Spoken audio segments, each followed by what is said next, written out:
மிக முக்கியமான காரியத்தை நான் என்ன செய்யணும்? அறிந்து கொள்ளணும். ஏன்? எனக்காய் ஒருத்தர் ஜெயித்தவர் இருக்கிறார். நான் ஜெயிக்க வேண்டும் என்றால் என்னோடு கூட எனக்கு முன்னோடியாக ஒரு ஜெயாலியாய கிறிஸ்து இருக்கிறபடினால நான் அவரை பார்த்து நானும் ஜெயிக்க முடியும். வாழ்க்கையில் சிலவங்களுக்கு ஜெயிப்பது எப்படின்னு தெரிய மாட்டேங்குது. அவங்க தோக்குறது எப்படின்னு நினச்சிருக்காங்க. சிலவங்க சொல்கிறாங்களே தோல்வியே வெற்றிக்கு அறிகுறிங்கிறாங்க. சிலவங்களுடைய காரியம் எப்படின்னா, அவங்களுடைய மென்டாலிட்டி எப்படின்னா, அவங்க நீ தோத்துக்கொண்டே இருப்பாய் என்றால் ஒரு நாள் ஜெயிப்பாய். அந்த தோல்வியை நீ தோல்வியை ஏற்றுக்கொள்ளாத, அது உனக்கு அனுபவமாக நீ என்ன செய்ய பார்த்து கொள்ளுங்கிறாங்க. இதெல்லாம் உலகத்தில் ஒரு காரியம். ஆனால் எனக்கு முன்னோடிய கிறிஸ்து அவர் எனக்கு ஒரு நல்ல அனுபவத்தை வைத்து போயிட்டுருக்கிறார். அவர் இந்த பூமியில் வாழ்ந்து எப்படி ஒரு மனுஷன் எப்படி வாழ முடியுமோ அது எல்லாவற்றையும் வாழ்ந்து நம்முடைய எல்லா கஷ்டங்களையும் அறிந்தவராய் பரலோகத்திலிருந்து பூமிக்கு வந்து அவர் நொறுக்கப்பட்டு பாடுபட்டு சிலுவையிலே ரத்தம் சிந்தி ஒரு மனிதன் எப்படியெல்லாம் வாழ முடியும் அத்தனையும் வாழ்ந்து முடித்து ஜெயாலியாக கிறிஸ்து நமக்காக மனிதனாய் பரலோகத்தில் உட்காந்துருக்கிறார். ஆமென். பரலோகத்தில் மனுஷன் ஒரே ஒரு ஆள் தான். எப்படிங்க? இந்த மனுஷன்னா நம்மை போல எப்படிங்க மனுஷன் என்ன சொல்றது, ரத்தமும் சதையும் உள்ள மனுஷன், ஒரே மனுஷன்தான். அவர் யார்? கர்த்தராகிய இயேசு கிறிஸ்து.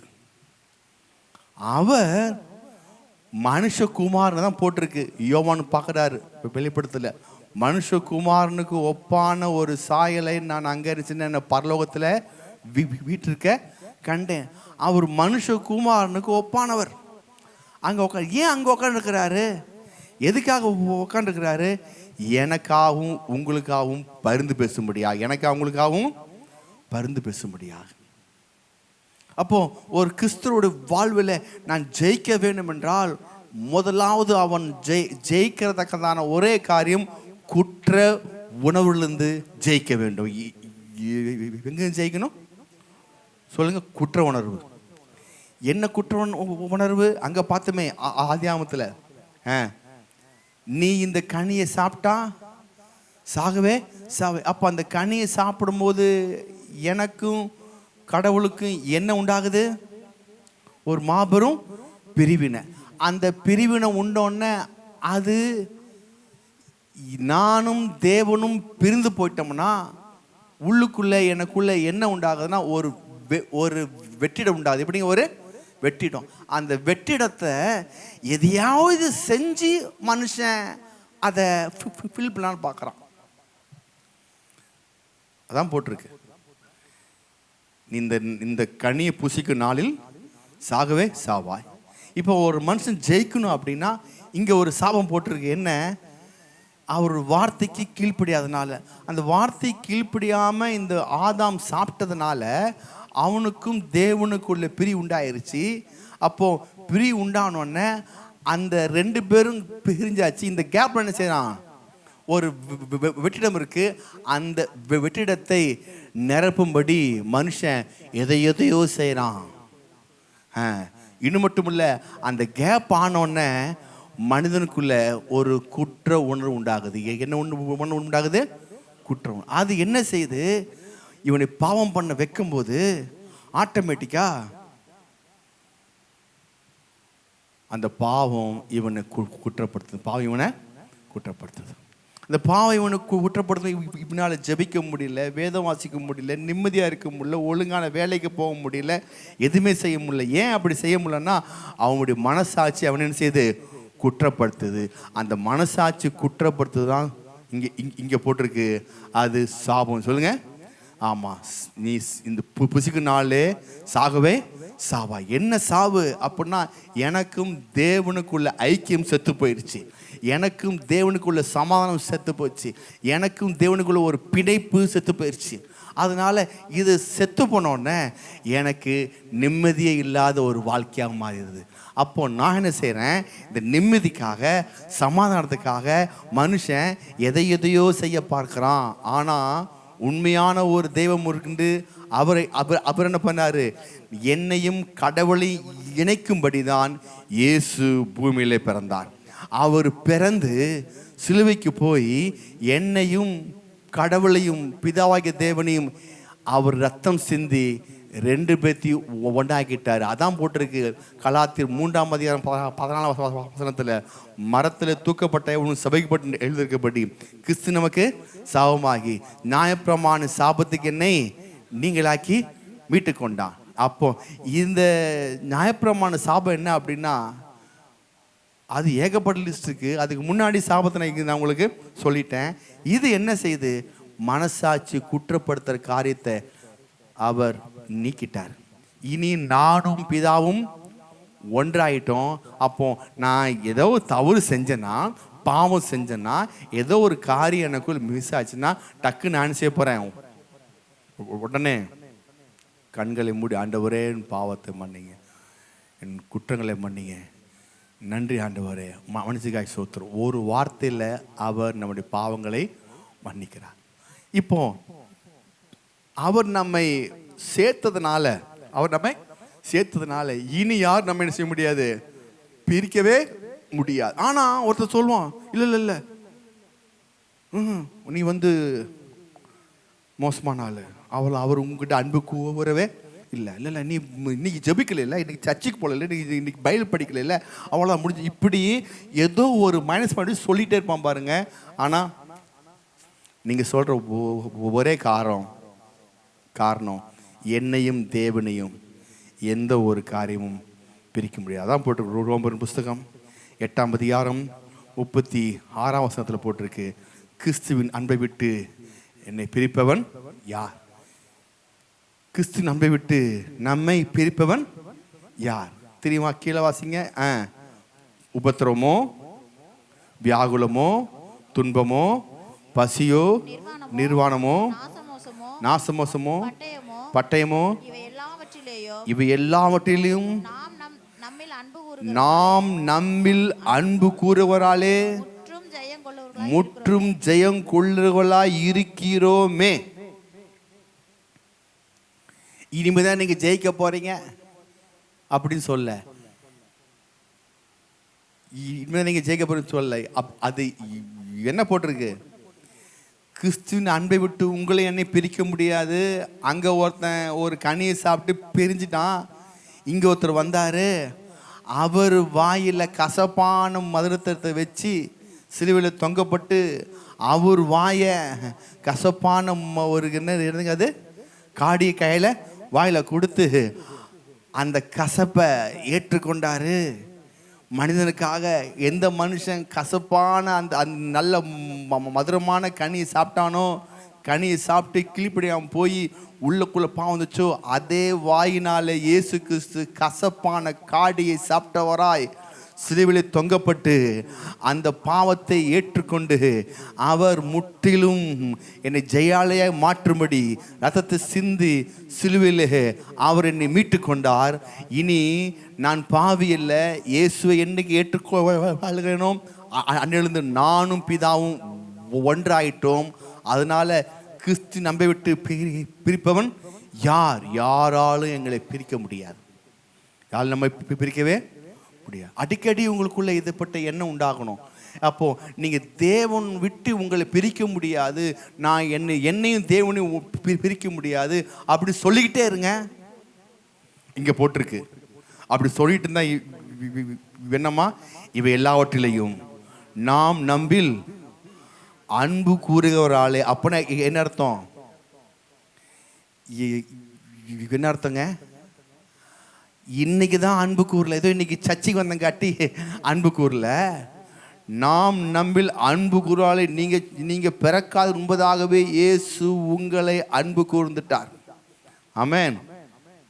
தேவனாய கர்த்தர் நீங்கள் தாயின் கர்ப்பத்தில் உருவாகும் முன்னே அவர் உங்கள் அன்பு கூர்ந்தபடினால போட்டிருக்கு, அன்பு கூறுவதாலே முற்றும் ஜெயம் கொள்ளுகளாய் இருக்கிறோமே. அப்படின்னா என்ன?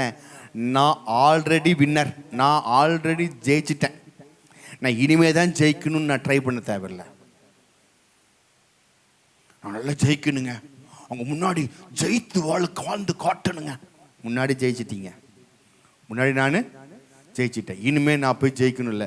நான் ஜெயாலி சொல்லுங்க, நான் ஜெயிச்சிட்டேன், நான் ஜெயாலி, நான் ஜெயிச்சிட்டேன்.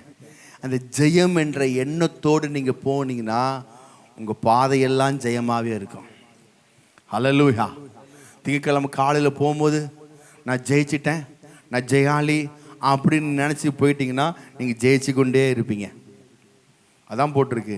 இப்போ எல்லாவற்றிலும் நாம் நம்மில் அன்பு கூற ஒரு ஆளே முற்றும். சொல்லுங்க, முற்றும். அப்படின்னா என்ன அர்த்தம்? முற்றும் அப்படின்னா எல்லாவற்றிலும் நீங்கள் ஜெயிச்சிட்டீங்க. பணத்தில், சுகத்தில், ஆரோக்கியத்தில், குடும்ப வாழ்வில், பொருளாதாரத்தில், வேலை ஸ்தலங்களில், படிப்பில், எல்லாவற்றிலும் நீங்கள் ஏற்கனவே முற்றும் ஜெயம் கொள்ளுகளாய் இருக்கிறோமே. இது உள்ளுக்குள்ள பதிஞ்சுன்னா போதும். கீழே வசனம் வாசிங்க. மரணமானாலும் ஜீவனானாலும் அதிகாரங்களானாலும் வல்லமையானாலும் நிகழ்காலமானாலும் வருங்காலமானாலும் உயர்வானாலும் தாழ்வானாலும் வேற எந்த சிருஷ்டியானாலும் நம்முடைய கர்த்தராகிய இயேசு கிறிஸ்துவினுள்ள தேவனுடைய அன்பை விட்டு நம்மை பிரிக்க மாட்டாதென்று நிச்சயத்திருக்கிறேன். எனக்கு ஒரு நிச்சயம் இருக்குதுங்க. மரணமான சொல்லுங்க அப்படின்னு அர்த்தம் தோல்வி. இப்படிங்க, மரணால தோல்வி, மரணமானாலும் ஜீவனாலும் வெற்றி. இப்படிங்க வெற்றி. அப்புறம் தேவதூரானாலும் அதிகாரமானாலும் வல்லமையானாலும் நிகழ்காலமானாலும் வருங்காலம் எதுனாலும் சரிங்க, எந்த நாளும் என்னையும் தேவனை விட்டு இயேசு கிறிஸ்துவ கர்த்தரா இயேசு கிறிஸ்துவினுடைய தேவனுடைய அன்பை விட்டு கர்த்தராகிய கிறிஸ்து இயேசுவினுள்ள தேவனுடைய அன்பை விட்டு. யாருடைய அன்பு? கர்த்தராகிய கிறிஸ்து இயேசு. அப்படின்னு அர்த்தம் முன்கூட்டியே பரலோகத்தில் இருந்த கிறிஸ்து இயேசுவாய் பூமியில் வந்தார். அந்த இயேசுள்ள தேவனுடைய அன்பை விட்டு, அந்த இயேசுக்குள்ள ஒரு அன்பு இருக்குதுங்க. அந்த அன்பு பேர் தான் தேவனுடைய அன்பு. அந்த அன்பை விட்டு நம்மை பிரிக்க மாட்டாதென்று நிச்சயித்திருக்கிறேன். யாருடைய அன்பு? இயேசுவில் உள்ள தேவனுடைய அன்பு. எப்படிங்க? இயேசு கிறிஸ்துவுக்குள்ள ஒரு தேவனுடைய அன்பு இருக்கு பாருங்க. அந்த அன்பு அப்படின்னா என்ன அர்த்தம்? இயேசு கிறிஸ்து அவர் எப்படி அன்பு கூர்ந்தாரோ சொல்லுங்க, இயேசு கிறிஸ்துவ எப்படி அன்பு கூர்ந்தாரோ அந்த அன்பை எனக்கும் என்கிட்டையும் அதே லெவல்ல எந்த மாற்றம் இல்லாம அன்பு கூர்ந்திருக்கிறார். ஆமென். இல்லைங்க, அவர் ரொம்ப நேரம் ஜெபிச்சிருக்காருனால அங்கே அன்பு கூர்ந்துட்டாருங்க. ராம் முழுதும் ஜெபிச்சாருனால அன்பு கூர்ந்துட்டாரு. நீ என்ன ஜெபிக்கிறியா? உங்ககிட்ட அன்பு கூறல. இல்லை இல்லை இல்லை, அவரிடத்த எந்த அன்பு கூர்ந்தாரோ அதே அன்பு எனக்கு கூர்ந்தனால தான் நான் ராமுழும் ஜெபிக்க கற்றுக்கொண்டேன். ஹல்லேலூயா. ஆமே. இருட்டோடு எழுந்து போய் ஜெபிக்கிறாரு, அவர்கிட்ட அன்பு கூர்ந்தாருங்க. உங்ககிட்ட எப்படி அன்பு கூர்ப்பாரு? நீ இருட்டில் படுத்து தூங்கிட்டு இருக்கிறியே. இல்லை இல்லை இல்லை இல்லை, அவர் அன்பு கூர்ந்தனால தான் நான் இருட்டோடு நான் எந்திரிச்சு ஜெபிக்க ஆரம்பிக்கிறேன். ஆமென். பிசாசு இப்படி சொல்ல, நம்ம இப்படி சொல்லணும். ஹல்லேலூயா. அவன் மெயின் ரீசன் தெரியுங்களா? ஏதோ ஒன்று சொல்லி உங்களை கலங்கடித்து கணத்தில் கை வச்சு கப்பலுக்கு வந்து போய் உட்காரணும். அதுதான் அவனோட மிகப்பெரிய பிளான். என்ன நீ ஜெயாலி ஜெயாலின்னு சொல்ற? உனக்கு வியாபாரமே நடக்கல பாரு. ஏதோ ஒன்று முடிஞ்சிருக்கா? எதுவுமே கைக்குள்ள பாரு. வியாபாரம் ஒழுங்கா சரியில்ல பாரு. உன் குடும்பமே உன் ரசிக்கப்படல பாரு. குடும்பம் உனக்கு ரசிக்கப்படல பாரு. வியாபாரமே சரியில்லை பாரு. உன் கையில காசே இல்லை பாரு. நாளைக்கு பெரிய ஒரு அமௌண்ட் கட்டணும், அது இருக்குதா? இல்லை இல்லை. அப்புறம் என்ன முற்றும் ஜெய? நீங்க முற்றும் ஜெயங்கொள்ளு சொல்லிக்கிட்டே இருங்க. இன்னைக்கு இல்லாம இருந்தா கூட அடுத்த ஒரு 10 நாள் வந்து சேர்ந்துருங்க எல்லாமே. ஹல்லேலூயா. சொல்லும் போது இல்லாமல் இருக்கும், இன்னைக்கு அது இல்லாமல் இருக்கும் என் கையில், இன்னைக்கு என் குடும்பம் ரசிக்கப்படாமல் இருக்கும், இன்னைக்கு என் கையில் காசு இல்லாமல் இருக்கும், இன்னைக்கு என் கையில் எல்லாம் பிரச்சனையாக இருக்கும், இன்னைக்கு என் வியாபாரம் முடியாமல் தள்ளி போயிட்டு இருக்கும். ஆனால் கிறிஸ்து அன்பை விட்டு பிரிக்க மாட்டாது. கர்த்தராகிய கிறிஸ்து இயேசுவின் உள்ள தேவனுடைய அன்பை விட்டு, அவர்கிட்ட இயேசு கிட்ட எப்படி தேவன் அன்பு வைத்தாரோ அதே லெவலில் என்கிட்ட அன்பு வைத்திருக்கிறார் அப்படி சொல்லிக்கிட்டே இருந்தீங்கன்னா அது நிச்சயம் வந்துருச்சுன்னா ஜெய ஆரம்பிச்சிடும். ஜெயத்தை நீங்க பார்த்துருவீங்க. பவுல் சொல்றாரு, அன்பை விட்டு பிரிக்க மாட்டது என்று நிச்சயம் எப்படிங்க நிச்சயத்திருக்கிற. அப்பனா என்ன அர்த்தம்? இந்த நிச்சயம் தான் இங்க போட்டிருக்கு. எபிரேயர் புஸ்தகம் 11ஆம் அதிகாரம்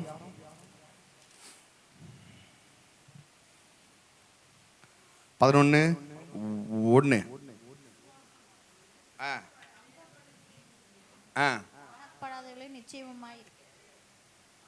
அப்போ அந்த நிச்சயத்துக்கு பைபிள் என்ன சொல்லுது? எதுங்க? கர்த்தராகிய இயேசு கிறிஸ்து மேல் உள்ள கிறிஸ்து இயேசுவின் உள்ள தேவனுடைய அன்பை விட்டு நம்மை பிரிக்க மாட்டாதென்று நிச்சயத்திற்கு. அந்த நிச்சயத்துக்கு இங்க என்ன பேர் போட்டிருக்கீங்க? எபிரேயர் 11:1 விசுவாசமானது நம்பப்படுகளின் உறுதியும் காணப்படாதவர்களின். அப்ப நீங்க அதை பார்க்கல. இயேசு கிட்ட எப்படி பிதா அன்பு கூர்ந்தாலும் நீங்க பார்க்கல.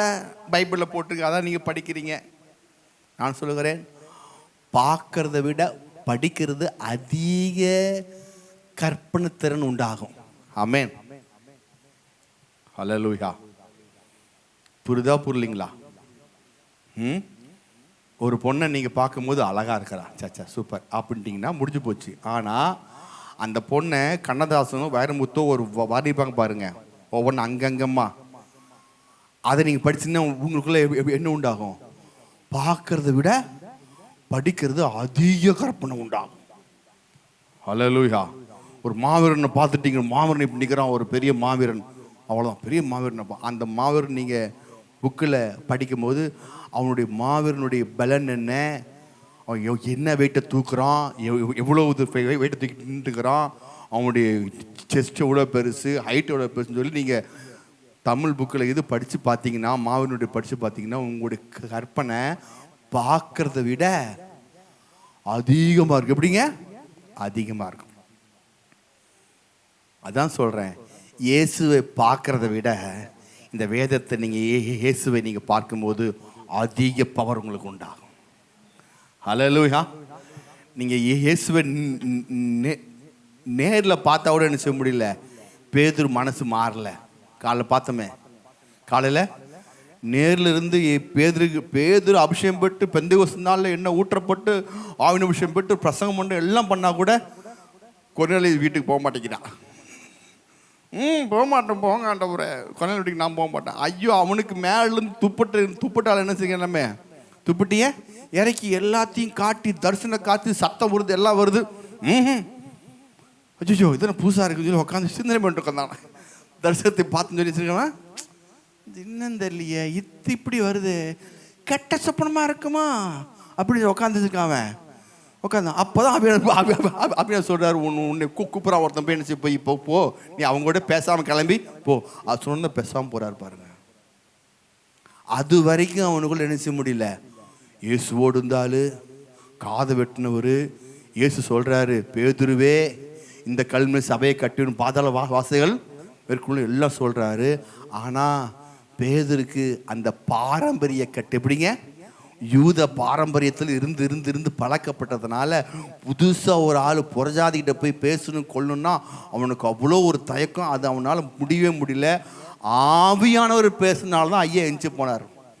தரிசனம் பார்த்தனால போகலை, சத்தம் கேட்டனால போகலை, ஒன்றும் போகல. அவர் இருந்தார், நல்ல வேலைக்கு ஆவியானவர் பேசினார், இல்லாட்டினா அதையும் போயிருக்க மாட்டார். இதை தெரியலப்போ கேட்டால் ஏதோ பிரம்மையாட்டிருக்கு, விட்டு தள்ளுப்போ அப்படின்னு வந்து கூப்பிட்டா கூட பேதுருவா ஒன்று, ஆமாம் நான்லாம் வர முடியாதுங்க, கொர்நேலியோ யாரோ போக சொல்லுங்க அப்படின்னு இருப்பார். ஆவியானவர் சொன்னங்காட்டி தான் சரி கிளம்பி காலை சொன்ன மாதிரி தான், காலை சர்வீஸ் சொன்ன மாதிரி இவ்வளோ பெரிய மாற்றம் பாருங்க. அப்போ இயேசுவோடு இருந்தா கூட மாற்றம் இல்லை. ஆனால் இங்கே வேதத்தில் இயேசு எப்படிப்பட்டவர் என்பது நீங்கள் மத்தேயு, மார்க்கு, லூக்கா, யோவான் நீங்கள் படிக்க இயேசு என்ன பண்ணார் என்பதை நிருபர்களை பவுல் சொல்ல இப்படிப்பட்ட இயேசுவா அப்படின்னு உங்களுக்குள்ள ஒரு பெரிய பரந்த மனப்பான்மை. தேவன் என்ன பண்ணாருன்னு சொல்ல மத்தேயு, மார்க்கு, லூக்கா, யோவான்ல சிலுவைனா என்ன, சிலுவை எப்படிப்பட்டிருக்கு மட்டும்தான் சொல்லப்பட்டிருக்கிற ஒழிய சிலுவை என்ன, சிலுவை எப்படிப்பட்ட சொல்றது ஒழிய சிலுவைக்கு பின்னாடி என்ன நடந்தது என்பது என்ன செய்யல மத்தேயு, மார்க்கு, லூக்கா, யோவான்ல சொல்லலை. சிலுவைக்கு பின் என்ன நடந்தது என்று பவுல் நிருபங்களை சொல்றாரு. ரோமர், 1 கொரிந்தியர், 2 கொரிந்தியர், கலாத்தியர், எபேசியர், பிலிப்பியர், இப்படி கொலோசியர்ங்கிறது நிருபங்களில் சிலுவைக்கு பின்னாடி என்ன பிளான் இருந்துச்சுன்னு பவுல் சொல்றாரு பாருங்க. அந்த பிளான் தான் இப்போ சொல்கிறோம். மரத்தை தூக்கப்பட்ட எவன் சபைக்கு பண்ணி எழுதியிருக்கபடி கிறிஸ்து சிலுவைக்கு பின்னாடி ஒரு பெரிய பிளான் இருந்துச்சுங்க. அந்த பிளான் தான் மிக மாபெரும் பிளான். என்னையும் உங்களையும் மீட்டு கொண்டு பிதாவோடு இணைச்சிட்டாரு. இப்போ என்னையும் தேவனையும் யாராலும் பிரிக்க முடியாது. அல்லேலூயா. இந்த ரோமர் 8ஆம் அதிகாரத்தில் நீங்கள் பார்த்தீங்கன்னா கிறிஸ்து நம்மை விட்டு பிரிப்பவன் யார்? உபத்திரமோ, வியாகுலமோ, பசி, துன்பமோ, பசியோ, நிர்வாணமோ, நாசமோசமோ, பட்டம், இப்படி எல்லாம் வருது பார்த்தீங்களா? இதில் ஒரு காரியம் மிஸ் ஆயிடுச்சு. ஒன்று மட்டும் என்ன செய்யல பவுல் எழுதாம போயிட்டாரான்ருக்கு. நாம் அடிக்கடி சொல்கிறது அவர் அங்கே கோட் பண்ணவே இல்லை. பிரசங்கியார் சொன்னதை அவர் அங்கே எழுதலை. ஒருவேளை பேனால் இது இங்க் இல்லையா அல்லது இது எழுத மறந்துட்டாரா சொல்ல முடியுமா? நாம் என்ன சொல்கிறது என்ன இல்லைன்னு? அப்புறம் அப்புறம் அடிக்கடி சொல்கிறது இங்கே இல்லையே. எதுங்க? உபத்திரமோ, வியாகுலமோ, துன்பமோ, பசியோ, நிர்வாணமோ, ரோமர் 8ஆம் அதிகாரம் 36ஆம் வசனம், நாசமோசமோ, பட்டயமோ, அப்புறம் மரணமானாலும், ஜீவனானாலும், தேவதூரானாலும், அதிகாரனாலும், வல்லமையினாலும், நிகழ்காலானாலும், ஆமாம் ப்ரெசண்ட்டு, ஃபியூச்சரு, அதுக்கப்புறம் உயர்வானாலும் தாழ்வானாலும் வேற எந்த சிருஷ்டின்னா என்ன அர்த்தம்? உலகத்தில் என்ன காரியம் சிருஷ்டிக்கப்பட்டாச்சு மனுஷனோ எந்த சிருஷ்டி இருந்தாலும் இவ்வளோ தூரம் போட்டிருக்கு. ஒன்று மட்டும் போடலை. அடிக்கடி நம்ம கிறிஸ்தவர்கள் பேசுகிற காரியம் ஒன்று போடலை. என்ன சொல்லுங்க பார்ப்போம்? பாவம். சொல்லுங்க. பாவமே போடல உள்ள. அப்படின்னா என்ன அர்த்தம்? உங்கள் பாவம் இங்கே மேட்ரையில் அர்த்தம். உங்கள் பாவம் இங்கே ஏன் அந்த பாவத்தை சிலுவையில் அவர் கொன்று போட்டார். ஆமாம், பாவத்தை ஒன்றுமில்லாம ஆக்கிட்டார். பாவத்தை சீர்குலைச்சிட்டார். பாவமே அது ஒன்றுமே இல்லாமல் ஆக்கிட்டார். பாவம் பாவம் பாவம் சொல்கிற அந்த பாவ லிஸ்ட் இங்கே போடலை. அப்படின்னா பாவம் செய்யும்படி சொல்லலை. நான் பாவி இல்லை, இயேசு என்னைக்கு நான் ஏற்றுக்கொண்டானோ அன்னிலிருந்து நான் பாவி இல்லை, நான் தேவனுடைய பிள்ளை ஆயிட்டேன், நான் நீதிமானா இருக்கிறேன். அதனால இங்கே பவுல் என்ன செய்யலை, குறிப்பிடலை. ஹல்லேலூயா. அப்போ நான் நீதிமான், தேவனுடைய பிள்ளை என்றதான அந்த சிந்தனை எனக்குள் அதிகம் ஆட்கொள்ளும் போது நான் பாவம் செய்ய முடியாதபடி தடுக்கப்படுகிறேன். ஆமென். ஹல்லேலூயா. அப்போ நான் பாவம் செய்கிறேன்னா என்ன அர்த்தம்னா, நான் யாரு, என்னுடைய வேல்யூ என்னன்னு எனக்கு தெரியல. சொல்லுவாங்கல்ல, ஏங்க வேல்யூ என்ன அவனுக்கே தெரியலைங்க. நல்ல மூலக்காரங்க பாருங்க எப்படி இருக்கான், தண்ணி அடிச்சுட்டு அவனுக்கே தெரியாமல் வீட்டில் படுத்து வளரிட்டு இருக்கிறான். நல்ல மூலக்காரன். கால் இன்ச்சன்னா டிரான்ஸ்ஃபார்மர் போயிடுவான். திரும்பி நைட்டு குறைய போட்டு தூங்கிட்டே இருப்பாங்க. நல்ல வேலைக்காரன் வேலைக்கு மட்டும் போக மாட்டேங்கிறான். வேலைக்கு மட்டும் போக மாட்டேன். தண்ணி அடிச்சுட்டே படுத்துக்கிட்டே இருக்கிறாங்க. அவன் வேல்யூ அவனுக்கே என்ன செய்ய மாட்டேங்குது.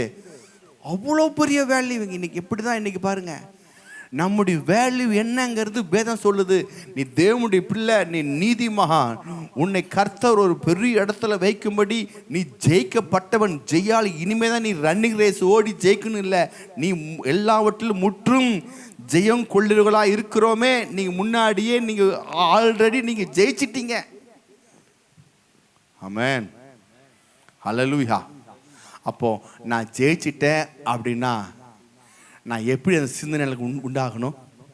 நான் ஜெயிச்சிட்டேன் அப்படிங்கிற சொல்லணும்னா அதுக்கு முன்னாடி ஒரு சிந்தனை எனக்குள்ள பலமாய் நம்பணும்.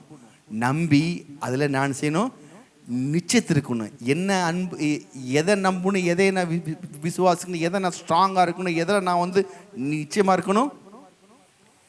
கிறிஸ்து இயேசுவுள்ள தேவனுடைய அன்பை விட்டு நம்மை பிரிக்க மாட்டதென்று நிச்சயம். இந்த நிச்சயம் தேவனுடைய அன்பை விட்டு எதுவும் சும்மா அன்பு இல்லை. கர்த்தராகிய இயேசு கிறிஸ்து, கர்த்தராகிய கிறிஸ்து இயேசுவுள்ள. அப்போ அந்த தேவனுடைய அன்பினுடைய வேல்யூ என்ன? கர்த்தராகிய இயேசு கிறிஸ்துவில் உள்ள, கிறிஸ்துக்குள்ள ஒரு அன்பு இருக்கு பாருங்க. கிறிஸ்துவுக்குள்ள இருக்கிற அந்த கிறிஸ்துவில் உள்ள தேவனுடைய அவருடைய அன்பு, அந்த அன்பை விட்டு பிரிக்க மாட்டார். அப்படின்னு என்ன அர்த்தம்? எப்போ பார்த்தாலும் இயேசு நிஜமா செய்வார். யோவான் புஸ்தகம் 11ஆம் அதிகாரம், மிகப்பெரிய ஒரு இடத்துல அவரை கொண்டு போய் சிக்க வச்சுட்டாங்க. கொண்டு போய் சிக்க வச்சுட்டாங்க. சிக்க வச்சோடனே அவர் போய் நின்று, ஐயோ இப்படி சிக்க வச்சிங்கன்னு நினச்சி அவர் இல்லை, கலங்கலை. தேவனுக்கு பாருங்க, எந்த பிரச்சனையும் அவர் பெருசாக எடுக்க மாட்டார். ஆட கப்பலில் படகுல போயிட்டுருக்காரு, கடல் வந்தளிக்குது, இருக்கிறவங்களாம் ஆச்சா பூச்சா ஊழப்பெல்லாம் பார்க்குறான். இவர் இருந்துச்சு இறையாதே அமைதியாக இருந்து திரும்பி படுத்துக்கிட்டார். ஏன் அப்படி சொன்னார்? கிறிஸ்து இயேசுவுள்ள தேவனுடைய அன்பு. விடுங்க, இயேசுக்குள்ள யாருடைய அன்பு இருந்துச்சு? அதனால இறையாதே அமைதியாரு பேசாம ஆயிடுச்சு. அப்படின்னா என்ன அர்த்தம்? நான் சொன்னா அது நடக்கும். ஏன்னா எனக்குள்ள யாருடைய அன்பு பொங்கி இருக்குது. ஏங்க, நான் சொன்ன என் பையன் கட்டிக்குவாங்க, தலையாட்டிடுவாங்க, நீ தட்டம் பார்த்துங்கிறான் பாருங்க. இருக்குங்களா? அந்த மாதிரி இருக்காங்களா? நான் சொன்ன என் பையன் கட்டிடுவான். ஊனமோ முடுதோ, கூடோ கிடுதோ, நெட்டையோ குட்டையோ, கருப்போ சிவப்போ, நான் சொன்னால் தலையாட்டிடுவான். அவன் கேட்கவே வேணாம், கல்யாணத்தை பண்ணுங்க, தட்டம் பார்த்துக்கிட்டுருவாங்க. இங்கே வந்து கேட்கும்போது அப்பா போயிட்டான்டா அண்ணா, சரிப்பா. அந்த காலத்தில் அப்படிலாம் இருந்துச்சு. எப்போங்க? 1947 சொல்லிட்டு இருக்கேன் இதெல்லாம். ஆமே, இப்போ இல்லை. இப்போ வாட்ஸ்அப் அமுச்சுவிடு, இன்ஸ்டாகிராமில் அமுச்சுவிடு. அப்புறம் அவங்க எத்தனை வாட்ஸ்அப்பில் எங்கெங்கே லிங்க் இருக்குது, இன்ஸ்டாகிராமில் எங்கெங்கே லிங்க் இருக்குது, இதெல்லாம் அலசி ஆராய்ச்சிக்கு அப்புறம் தான் இங்கே ஓகே சொல்கிறது. ரெண்டு பக்கமும் அப்படி தான். அல்லேலூயா. அப்போல்லாம் அப்படி இல்லை. நம்பிக்கை, அன்பு, ஒரு பெரிய ஒரு கேரண்டி. நான் சொன்னேன் என் பொண்ணு, நான் சொன்னேன் என் பையன் அப்படின்னு அந்த காலத்து இருந்துச்சு. ஏதோ ஒரு இதில் இதெல்லாம் பார்த்தேன். ஒருத்தர் சொல்கிறார், வயசானவர் கல்யாணம் கட்டும்போது தான் அவர் பொண்ணை பார்த்தாராம். இதான் எங்கள் பொண்ணா அப்படின்னு. அப்போ தான் பொண்ணை பார்த்தோம். அவங்க அப்பா அம்மாலாம் பார்த்து பேசி முடிச்சுட்டு வந்துட்டாங்களாம். முடிச்சுட்டு கல்யாணம் ஆகும்போது மட்டும்தான், தாலி கட்டும் போது தான் இப்படி திரும்பி பார்த்து வரான், இதுதான் பொண்ணா அப்படின்னு. அப்போ தான் பார்த்து கட்டிட்டு பேசாமல் இருக்காராம். இதில் தான் பார்த்தேன். அந்த பல கருப்பனுடைய அவங்க அப்பா அவர் இருக்கிறார் இல்லைங்க, ஒரு கட்சி இருக்கிற பாருங்க, அவர் பேரும் இதாக இருக்கும். அவர் சொல்கிறாரு, நான் அப்போ தான் பார்த்தேங்கிறார். எல்லாம் பேசி முடிச்சுட்டு வந்துட்டாங்களாம். யோசித்து பாருங்க எப்படி. அப்போ தேவன் நீங்க சொல்றாரு, யோவான் 11ஆம் அதிகாரம் 41ஆம் வசனத்தில், அப்பொழுது மரித்தவன் வைக்கப்பட்ட இடத்துல கல்லை எடுத்து போட்டார்கள். இயேசு தம்முடைய கண்களை எடுத்து, பிதாவே, நீர் எனக்கு செய்வதில் உம்மை ஸ்தோத்தரிக்கிறேன். நீர் எப்பொழுதும் செவி கொடுக்கிறேன் என்று திரியவாசிகள்லாம் சேர்ந்து சொல்லுங்க. நீர் எப்பொழுதும் எனக்கு செவி கொடுக்கிறேன் என்று நான். அதான் முக்கியம். இன்னைக்கு ஜெபம் பண்ணா கேட்பாரான்னு தெரியலையே. இப்போ போய் ஜெபிக்கிறோமே, மணி 10 மணி ஆகிப்போச்சு. காலையில் இட்லியெல்லாம் ஊற்றிட்டு வந்து ஜெபிக்கும் போது ஒன்றும் தெரியலையே. இப்போ கேட்பாரா? இப்போ எங்கே போய் ஜெபிச்சுட்டு ஒருவேளை நாளைக்கு காலையில் ஜெபிச்சுக்குவோம், தூங்கிடுவோம் அப்படின்னு. அடுத்த நாளைக்கு காலை ஐயோ இன்றைக்கும் தூங்கிட்டேனே, இன்றைக்கி எஞ்ச நினச்ச பார்த்தா இன்றைக்கி ஆகிப்போச்சே, சரி நாளைக்கு ஜெபிச்சிடுவோம். இப்படியே போயிட்டு இருக்கும் பாருங்க. இங்கே போட்டிருக்கு, நீர் எப்பொழுதும் எனக்கு செவி கொடுக்கிற நான் அறிந்திருக்கிறேன். சொல்றார், நான் நீங்க எப்போதும் எனக்கு ஜெபத்துக்கு பதில் தரீங்க. அதுதான் தேவனுடைய அன்பு. எப்படிங்க? தேவனை இவர் அந்த விதத்தில் புரிஞ்சு வச்சிருக்கார். அவ்வளோ அன்பு இவருக்கும் இயேசுவுக்கும், தேவனுக்கும், பிதாவாகிய தேவனுக்கும் இயேசுவுக்கும் அவ்வளோ அன்பு. அந்த அன்பை அவ்வளோ புரிஞ்சு வச்சதுனால தான் இவர் சொன்னா நடக்குது. ஹல்லேலூயா. அந்த அன்பு புரிஞ்சனால என்னாச்சு அப்படின்னா, ஆட்டோமேட்டிக்காக அவர் போய் நிற்கிறாரு. லாசருவே எழுந்து வெளியே வாங்குறாரு. எழுந்தான் பாட்டுக்கு என்னமோ உள்ள டூர் போன மாதிரி எழுந்து வந்து நிற்கிறான் வெளியே. எப்படிங்க? டூருக்கு போயிட்டு அப்புறம் எழுந்து வெளியே வந்து சொல்லுங்க ஆண்டவர் வந்து நிற்கிறான். யோசித்து பாருங்க. கலரைக்குள்ள இருந்த ஆளு பாட்டு சொன்னோன்னே எழுந்து வந்துடுறான். எப்படி நடந்துச்சு இதெல்லாம்? தேவனுடைய அன்பு இயேசுக்குள்ள பலமா இருந்தது. அதான் பவுல் சொல்றாரு, கிறிஸ்து, இப்ப வாசிங்க, கிறிஸ்து இயேசுனுள்ள தேவனுடைய அன்பை. எப்படிங்க? எந்த அன்பு? எனக்கும் தேவனுக்கு அன்பு கிடையாது. கிறிஸ்து இயேசுக்கிட்ட உள்ளுக்குள்ள ஒரு அன்பு இருக்கு பாருங்க. அந்த கிறிஸ்து இயேசு உள்ளுக்குள்ள ஒரு தேவனுடைய அன்பு இருக்கு. அந்த அன்பை விட்டு என்னை பிரிக்க மாட்டாது. அப்படின்னு அர்த்தம். பிதாகிய தேவனை இயேசு அவ்வளோ அறிந்திருக்கிறார், நிச்சயத்திருக்கிறார். அந்த அந்த அளவு அவர் அவ்வளோ ஐக்கியமா இருக்கிறதுனால அப்படிப்பட்ட தரமான அன்பு எனக்குள்ள இருக்குது. என்னையும் அவரையும் பிரிக்க மாட்டாதுன்னு நான் செய்றேன், நிச்சயத்திருக்கிறேன். அல்லேலூயா. அன்புக்கு ஒரு தரம் இருக்குதுங்க. அன்புக்கு ஒரு தரம் இருக்கு. அன்புக்கு ஒரு வேல்யூ இருக்கு. அன்புக்கு ஒரு வேல்யூ இருக்கு. பத்திரிக்கை வச்சாச்சு. யாரு பங்காளியா? 100 ரூபா வச்சு வந்துடுவோம். அன்பு பங்காளி அன்பு 100 ரூபா தான். பத்திரிக்கை வச்சாச்சு. இது யாரு? அக்கா பொண்ணா? செய்யணும்ல சீரு, ஒரு 10,000 ரூபாய் வைப்போம், ஒரு பவுன் போடுவோம். பத்திரிக்கை வச்சுட்டோம். நம்ம பிள்ளைக்கு நம்ம சீரும் சீரு 100 ரூபா போதுமா? என்ன செய்வோம் நாமோ? எவ்வளோ சீரு செய்யணும்? கிட்டத்தட்ட ஒரு எவ்வளோ பவுன் போடணும்? பெரிய பவுன்லாம் போட்டு பண்ணிடுவோம்ல, நம்ம பொண்ணாச்சே. வா, இப்போ அன்புக்கு ஏற்ற மாதிரி வேல்யூ மாறுதா? அல்லேலூயா. அதான் சொல்கிறேன், உங்கள் காணிக்கை தசமபாகமும் அன்புக்கு ஏற்ற மாதிரி தான் மாறிட்டு இருக்கோம். அல்லேலூயா. ஆமாம், உங்கள் காணிக்கை தசமபாகத்திலே கர்த்தர் அன்பு பார்த்துடுவாரோ, இங்கே இருக்குதுப்பா எந்த அளவு அன்பு கூறான்னு. ஆமென்.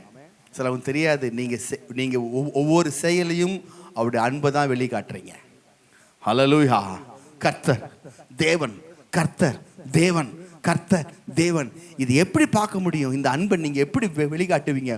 ஒன்று, ஜபத்திலையும் அதிக நேரம் சொல்றதையும் காட்டுங்க. 2வது, செயலை காட்டுங்க. என்னைக்கு நான் உன்னைதான்ப்பா ரொம்ப நேசிக்கிறேன், ஐயோ உங்களையே தான் நினச்சிட்டு இருக்கிறேன், எப்போ பார்த்தாலும் உங்களையே நினச்சிட்டு இருக்கிறேன் அப்படின்னு சொல்லிட்டு எப்போதும் பண்டாடி சொல்லிட்டு தூங்கிட்டு இருந்தேன். நீங்கள் ஹோட்டலில் சாப்பிட்டது எப்படி இருக்கும் சொல்லுங்களேன்? நீங்கள் ஹோட்டலில் சாப்பிட்ருக்கீங்க, ஆனால் உங்கள் பொண்டாட்டி வீட்டில் படுத்துட்டு ஐயோ I love you my dear child, my dear darling அப்படி சொல்லிட்டே இருக்குன்னு சொல்லிட்டு வீட்டில் வேலை செய்ய மாட்டேன், சோறாக்க மாட்டேங்குது, துணி வைக்க மாட்டேங்குது, எதுவுமே செய்ய மாட்டேன், சொல்லிட்டு படுத்துக்கிட்டு இருக்குது. நீங்கள் அதுக்கு சேர்த்து 2 போட்டா வாங்கி தரீங்க கட்டின பாவத்துக்கு. இந்த அவனுக்கு 2 போட்டா தின்னு, நான் ஒரு 4 போட்டா சாப்பிட்றேன்னு சொல்லி இப்படியே பண்ணிட்டு இருந்தீங்கன்னா, ஆனால் அது எஞ்சுன்னு சொல்லுவோம், I love you my dear அப்படி படுத்துக்கும், ஐ லவ் யூ இப்படியே சொல்லிட்டு இருந்தால் நீங்கள் என்ன செய்வீங்க? என்னை பார்த்தா கிணப்பிலாட்டு இருக்குதா, மென்டலாக இருக்குதா? நீ சொன்ன நான் நம்பிக்கணுமா?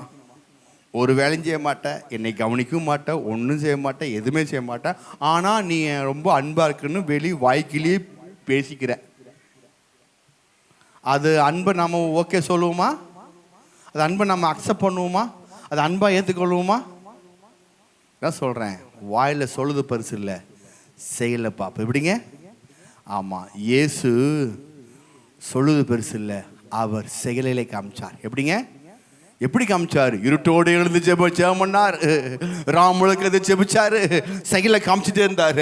அன்பு அன்பு சொல்லிட்டு அவர் பேசாமல் படுத்துட்டு இருக்கல, அவர் இருட்டோடு எழுந்து ஜெபிக்க ஆரம்பிச்சார். ராமுழுது அவர் கூட பேசிக்கிட்டே, பிதாவோட பேசிக்கிட்டே இருந்தார் பாருங்க. அதுதாங்க அவர் சொல்றாரு, நீர் எப்பொழுதும் என் ஜெபத்தை கேட்பதனால நான் அதை அறிந்திருக்கிறேன் ஆண்டவரே. ஹல்லேலூயா, ஆமென். செயலை காமிச்சார். எப்படிங்க? ஆமாம், நான் சொல்கிறேன், நீங்களும் சரி உங்கள் செயலில் கர்த்தருக்கு என்று உங்கள் செயலை காமிக்க ஆரம்பிங்க. ஜெபத்தில் காமிக்கலாம், பணத்தில் காமிக்கலாம், பொருளாதாரத்தில் காண்பிக்கலாம், எல்லாத்துலேயும் உங்கள் ஊழியத்தில் காண்பிக்கலாம். உங்கள் ஊழியத்தினுடைய மற்ற காரியங்களில் நீங்கள் தேவனுடைய அன்பை நீங்கள் காமிக்கலாம். நான் வரேன், நான் க்ளீன் பண்ணுறேன், நான் அது செய்கிறேன், இது செய்கிறேன், எப்போ வரணும் சொல்லுங்கள் அப்படிங்க அன்பை நீங்கள் காமிக்கலாம். இதெல்லாம் அன்பு. எவனையே கெட்டு போகிற நான் போய் இல்லை, இது அன்பு, தேவனுக்காக ஒரு அன்பு. இது அன்பை காண்பிக்க காண்பிக்க காண்பிக்க உண்மையாலுமே கிறிஸ்துடைய அன்பு உங்களுக்குள்ள நங்குருமாய் பாய்ந்து கொண்டே இருக்கும், பாய்ந்து கொண்டே இருக்கும். இது என்ன செய்யும்? உங்களை முற்றும் ஜெயாளியாய் மாற்றிடும். என்ன செய்யும்? இது உங்களுக்கு முற்றும் ஜெயாளியாக மாற்ற, எல்லாத்தையும் ஜெயங்கொண்ட மகனா, ஜெயாளியை ஜெயித்த மகனாவே மாற்றிடும் உங்களை. ஹல்லேலூயா. புரிதா புரியலீங்களா? அப்போ என் சாபம், ஃபஸ்ட்டு ஒரு சாபம், சாபத்தை அவர் தூக்கி சுமந்து தீர்த்தாரு. என்னையும் பிதாவையும் பிரித்த அந்த பாவமாய காரியத்தை அவர் சிலுவையில் சுமந்து தீர்த்தாரு. குற்றமான சாட்சியை தூக்கி சிலுவையில் தீர்த்துட்டாரு. இப்போ நானும் பிதாவும் ஒன்றாயிட்டோம். என்னை அவர் என்ன செய்ய முடியாது, பிரிக்க முடியாது. எல்லாம் எஞ்சிருப்போமா? அடுத்த வாரம் தொடருவோம்.